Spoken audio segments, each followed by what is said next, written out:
Halo semua, jumpa lagi di Tano Tano TV. Kali ini kita akan membahas tanaman-tanaman penyubur tanah yang juga memiliki banyak manfaat lain.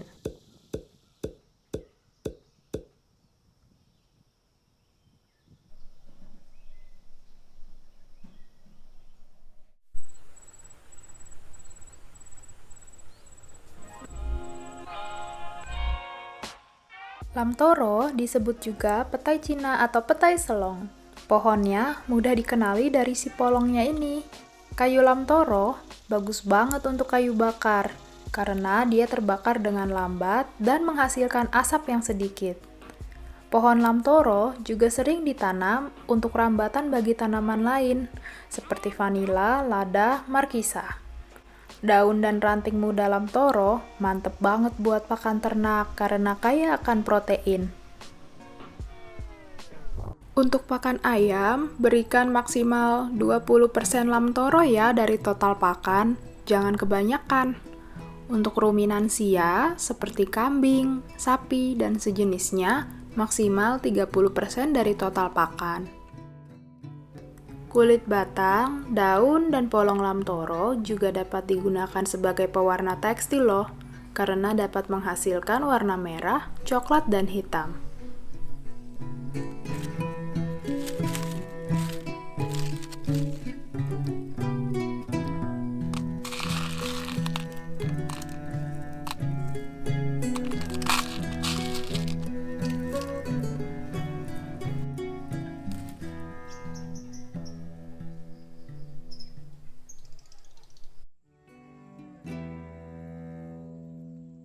Kalau lamtoro mudah dikenali dari polongnya, pohon turi mudah dikenali dari kembangnya.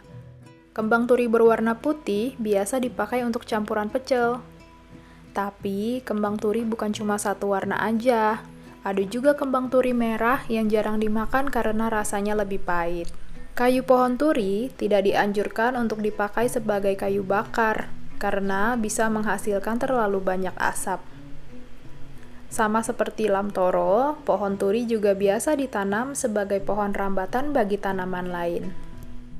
Rebusan kulit kayu turi dapat digunakan untuk mengobati sariawan, radang usus, disentri, dan diare. Tumbukan kulit kayunya dapat dioleskan ke skabies dan bekas pukulan. Daun turi juga mengandung saponin sama seperti lerak, dan dapat dipakai menggantikan sabun jika diremas-remas dalam air. Daun turi juga dapat dipakai untuk pakan ternak ruminansia, seperti kambing, sapi, dan sejenisnya, terutama pada masa setelah melahirkan dan menyusui. Oh iya, turi tidak direkomendasikan untuk pakan ayam ya.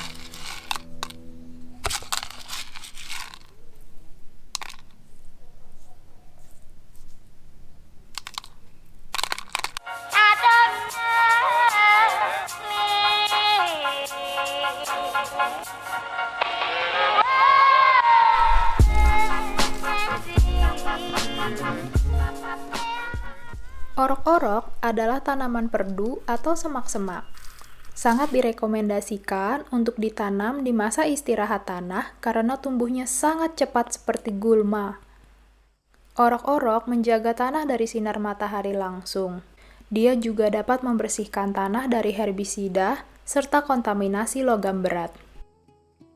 Orok-orok bagus untuk bahan kompos dan pupuk organik. Dia juga dapat dipakai untuk pakan ruminansia, terutama sehabis melahirkan dan pada saat menyusui, untuk meningkatkan produksi susu. Tapi, harus dilayukan dulu ya sebelum diberikan ke ternak, agar kandungan racunnya hilang. Cara melayukannya adalah dengan cara dijemur seharian.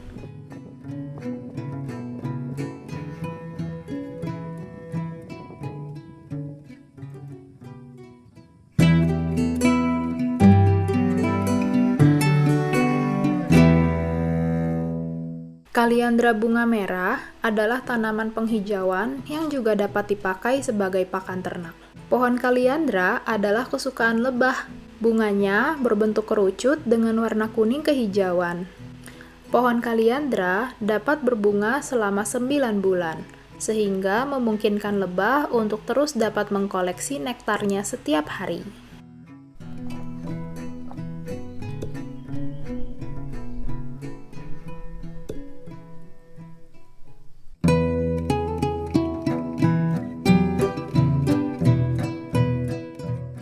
Pohon kembang merak sangat mudah tumbuh di lahan yang bersifat basah, asam, miskin unsur hara, dan tahan terhadap kekeringan. Tanaman ini efektif banget untuk memperbaiki tanah mandul. Bunganya juga akan mengundang lebah dan serangga lain untuk hinggap, sehingga mempercepat proses penyerbukan. Kulit batangnya dapat ditumbuk dan diseduh dengan air hangat, dan diminum untuk obat diare. Tapi, kembang merak dilarang dikonsumsi oleh wanita hamil ya.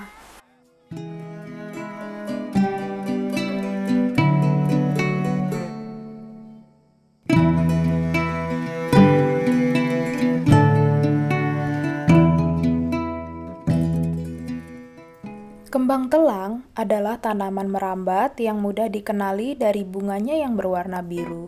Bunganya sering dijadikan pewarna makanan dan minuman di wilayah Asia Tenggara. Kembang telang dapat kita seduh dengan air hangat dan madu. Enak banget buat pengganti teh. Daun kembang telang juga dapat dijadikan pakan ternak karena kaya akan protein. Tanaman ini dapat tumbuh dengan cepat dan menggulma, yang berarti akan selalu ada asupan pakan untuk ternak.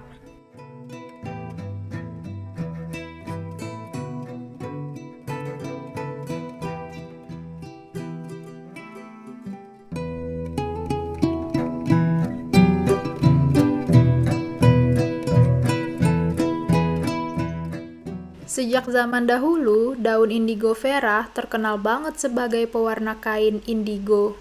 Ternyata, indigo vera juga dikenal di kalangan petani sebagai penyubur kebun dan pakan ternak.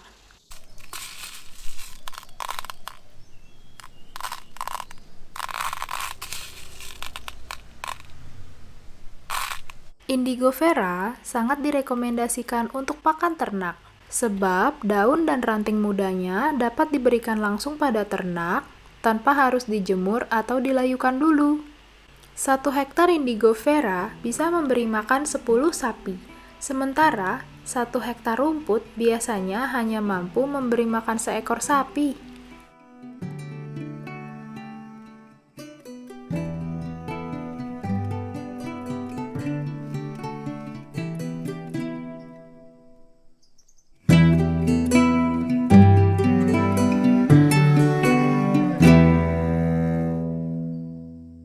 Awalnya, gamal disebarluaskan di Indonesia untuk mengatasi tanah kritis dan mengendalikan alang-alang.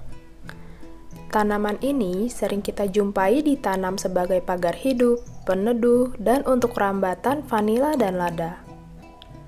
Bunga gamal dapat mengundang lebah dan kayunya bagus untuk kayu bakar karena menghasilkan sedikit asap.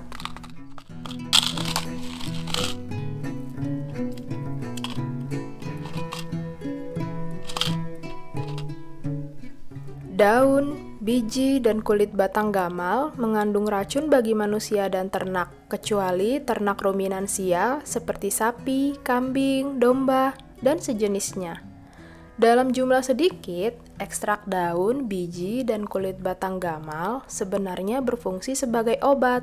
Sebelum diberikan ke ruminansia, daun gamal harus dilayukan dulu selama 24 jam untuk mencegah ternak kembung-kembung.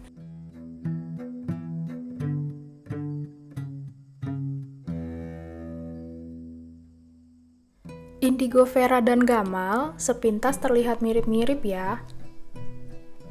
Sebenarnya mereka mudah dibedakan kalau dibandingkan satu sama lain. Daun gamal berbentuk melebar, sementara daun indigo vera lebih ramping. Kalau dihancurkan dan dicium, bau gamal lebih harum dan menyengat. Sementara indigo vera berbau netral seperti daun.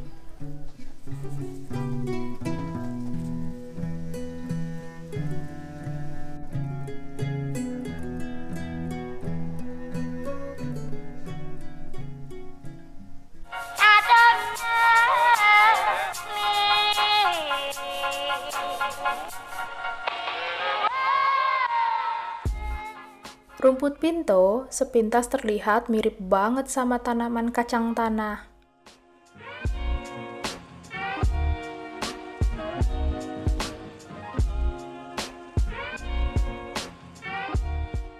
Bedanya, rumput pinto memiliki bunga kuning yang sering mekar dan tidak menghasilkan kacang. Selain dapat menutup tanah, rumput pinto juga berfungsi sebagai mulsa alami, sehingga kita dapat menghemat tenaga dalam mencabuti rumput liar. Rumput pinto dapat memberikan asupan nitrogen pada tanaman sekitarnya. Rumput pinto dapat digunakan untuk pakan ternak dan ikan. 1 hektar rumput ini dapat menyediakan pakan bagi sekitar 20 kambing dan setengah hektar kolam ikan.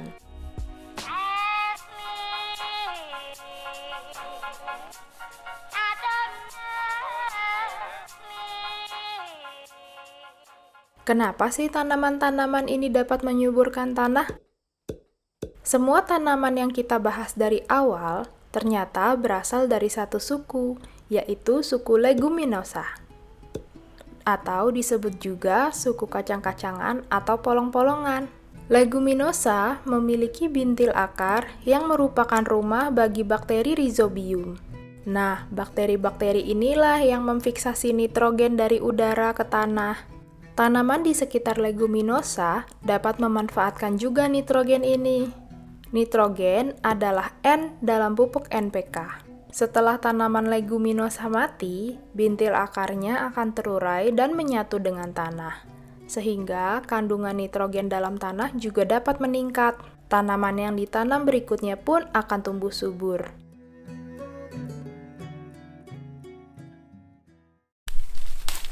Nyaris semua tanaman leguminosa memiliki bakteri bintil akar.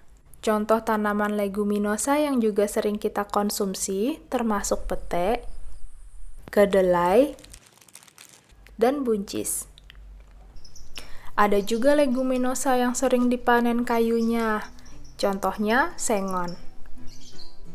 Dan yang sering dipakai untuk minuman herbal yaitu secang.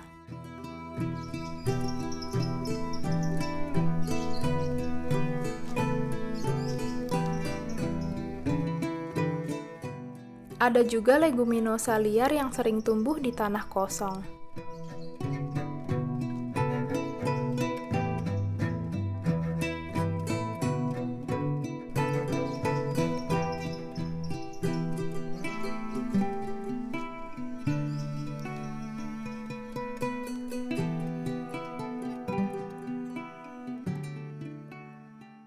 Tanaman leguminosa mudah diperbanyak dengan biji. Caranya, cari polong yang sudah tua dan kering, yang berwarna coklat seperti ini.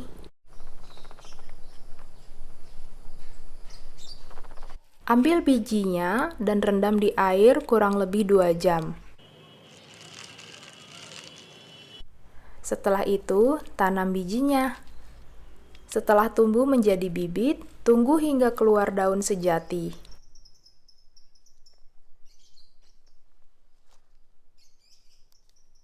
Dan ketika tanaman terlihat sudah kuat, barulah dipindahkan ke tanah.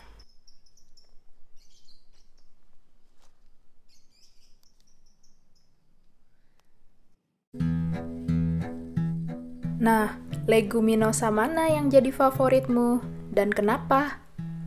Tulis di kolom komentar ya.